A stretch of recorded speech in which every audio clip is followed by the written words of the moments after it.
¿Alguna vez has escrito alguna palabra en tu computador que contenga la letra A y te has fijado en la forma de la letra A? Pues esta no parece tener nada mal, pero si por ejemplo escribes la misma palabra en tu cuaderno, notarás algo bastante curioso, y es que básicamente la A que regularmente escribimos en papel es muy distinta a la que escribimos en la computadora. Esto no pasa con otras letras, solo con la letra A, y no aplica a la A mayúscula, puesto que esta es igual a la que escribimos en papel. Solo pasa con las letras A minúsculas. Puede que pienses que es algo relacionado con las fuentes, pero aunque hay fuentes que usan la A que solemos escribir en papel, si pruebas en tu procesador de texto de preferencia, verás que la mayoría de las fuentes usan la A digital. Pero entonces, ¿por qué hay dos A's? ¿Por qué no simplemente usamos la misma A para computadora y para escribir? ¿Y en qué punto de la historia alguien decidió que era hora de dividir la letra A en dos distintas? Realmente estas preguntas tienen mucha historia detrás, y como siempre en este canal es una historia bastante interesante. La letra A surge del egipcio, del símbolo del toro particularmente. Este símbolo del toro, a medida que fue pasando el tiempo,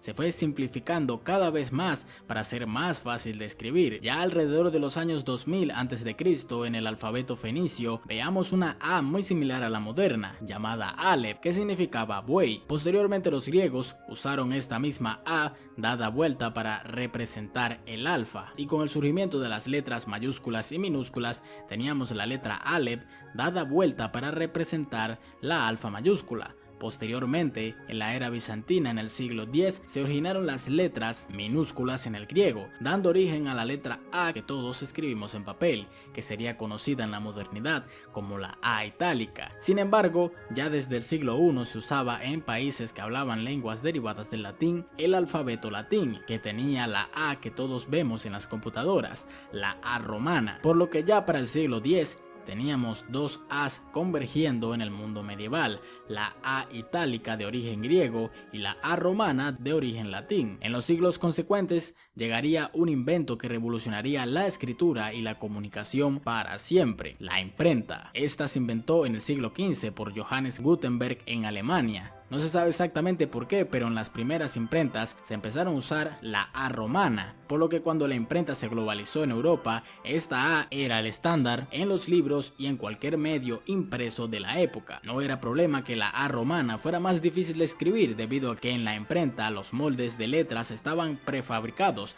entonces no había esfuerzo extra. Luego de la imprenta surgió la máquina de escribir, manteniéndose el uso de la A romana, y posteriormente en la era digital se mantuvo la A romana finalmente en los teclados, ya que este era un estándar milenario. Antes del surgimiento de la imprenta, todos los documentos se hacían a manuscrito, por ende escribir la letra caligráfica, o sea escribir con la letra que conocemos hoy en día como de imprenta, era algo realmente tardado. Por esto surgió la letra cursiva, la cual optimizaba mucho más la escritura. Esta era muy popular en las lenguas derivadas del latín, y como intuirás, hacer la A romana en cursiva era algo muy difícil de hacer, mucho más que la itálica de origen griego. Por esto poco a poco las personas empezaron a hacer las A's a la manera griega, ya que era muchísimo más rápido. Te reto a que intentes hacer la letra A romana escrita si es que tienes papel y lápiz en mano. Como verás, es mucho más difícil hacer la letra A romana que la letra A itálica en papel, y las personas podían modificar la manera de escribir, ya que antes los alfabetos para nada estaban tan estandarizados como en la actualidad, por lo que cada quien podía hacer las letras como quisiese, siempre y cuando fuera entendible para los lectores, por lo que hacer cambios como estos